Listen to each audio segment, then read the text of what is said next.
Okay, so we've given the walls a day to dry out, and it's very important to let the walls dry out because the glue does take some time to dry, and to be able to sand it, it has to be dry.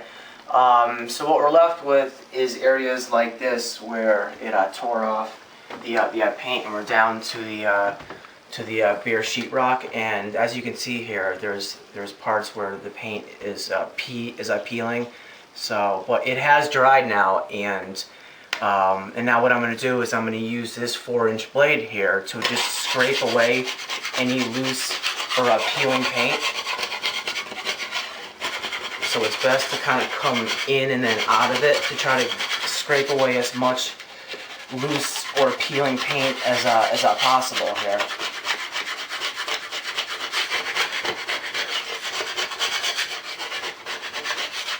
So once I scraped away there, then I'm going to use a piece of sandpaper here, and this is 80 grit sandpaper, and I'm going to sand it down.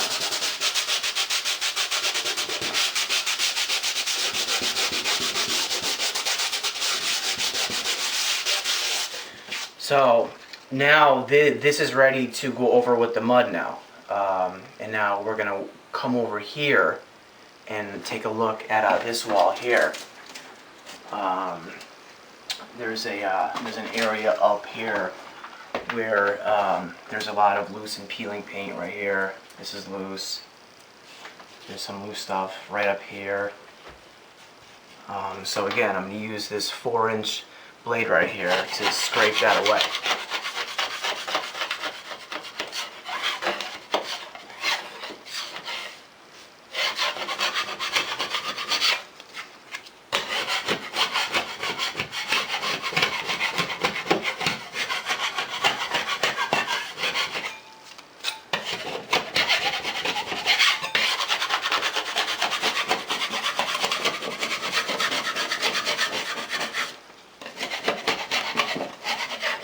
So I got as much off there, then I'm going to use this piece of sandpaper here to further sand it down.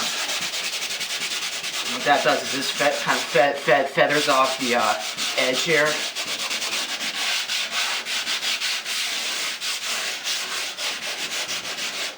So that's what I'm going to do around the perimeter of the room here, and then I'm going to just go around with a piece of sandpaper and sand down the walls here, and so that the walls are smooth again. And then I'm going to come in here, and there was a bunch of damage to the walls here. There's parts here where the sheetrock has started to come back, and we have a stress crack in the wall here, and the tape has become loose here. So I'm going to use this 4-inch blade right here to scrape away.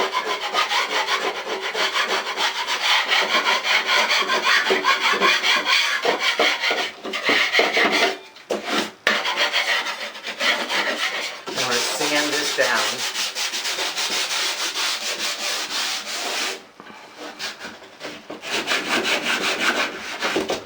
And then with this crack here, I'm just going to grab my knife down here. And so this is my knife right here. And what I'm going to do first is I'm going to use this this flathead screwdriver to widen this crack right here. So I'm going to carve it in there, and when I carve it in, I'm going to carve it in on a 45, so it creates a V.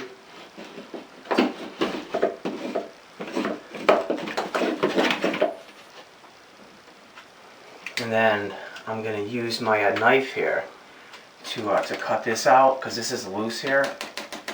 This is the tape.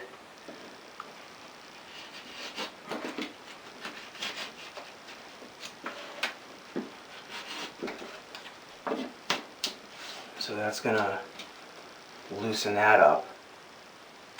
And now I'm going to come back over here and use my knife here to cut this area out here.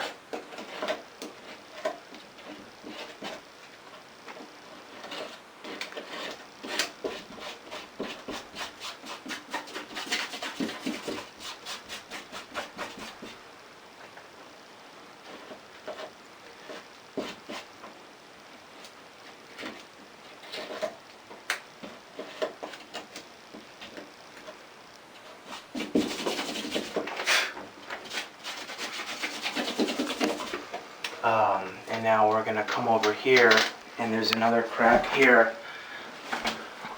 right up here. So it's right above the door casing here. So again, I'm going to use the tip of the flathead here to go in it to make it deeper.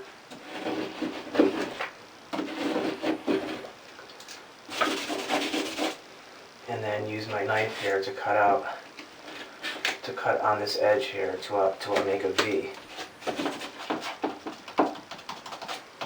Now the tape here has just started to come loose. And when I tap on it, you can feel the hollowness here. So I'm going to use this knife here and cut this out. I'm going to go against the ceiling here and then bring it back down. Stick this in there.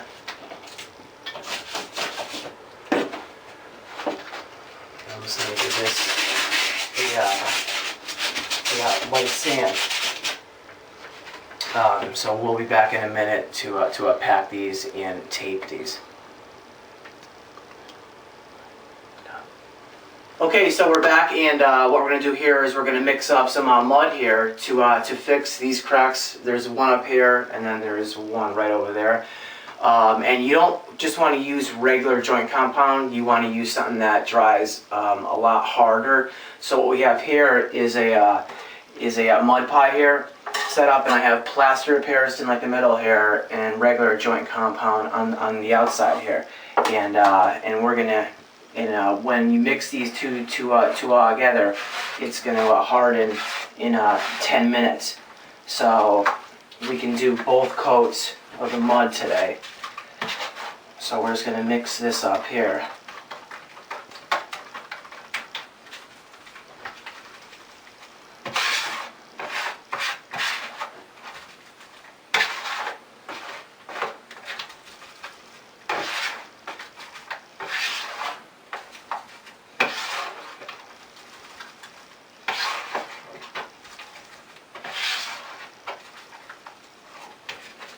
Okay, and so it's mixed up here. Now I'm going to transfer it to the hog.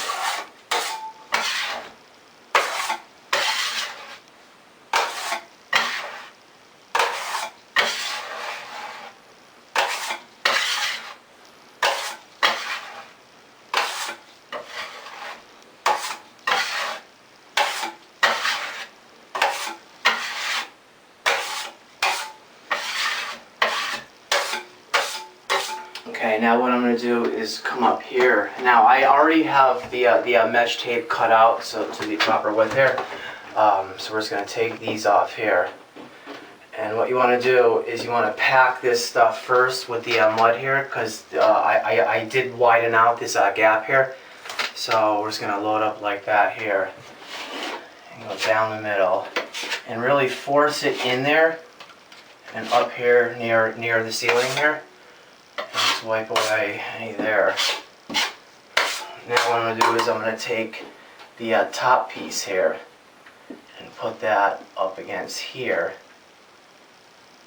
and then the bottom piece here is going to go right below it. And what I'm going to do is press it in there. And I'm going to add some mud now.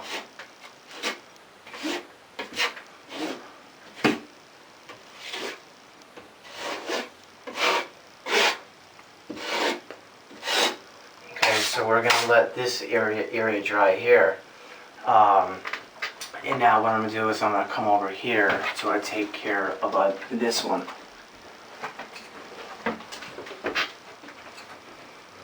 So I already have these cut out, and after I was done cutting this out, I took the vacuum in here to suck up all that dust there, because you really want this stuff to get as far back in there as possible and stick to the inside portion of the wall there.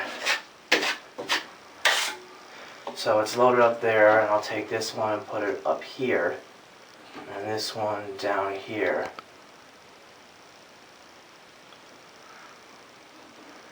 And these are cut so that they don't overlap one another. And then we'll load up these here. And you just want to skim lightly over it here.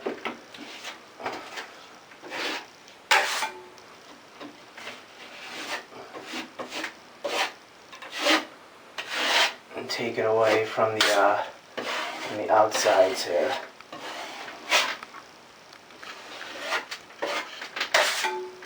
So we're just going to let this dry. This should set in 10 minutes. Now what I'm going to do with the remainder of this mud right here is I'm going to take my my 6-inch knife here, and I'm going to go around to all these places where the primer got taken off here, and we're just going to skim over these spots here so that these will be flush again with the area that's outside of it. And you really want to skim hard so that you don't create that much sanding.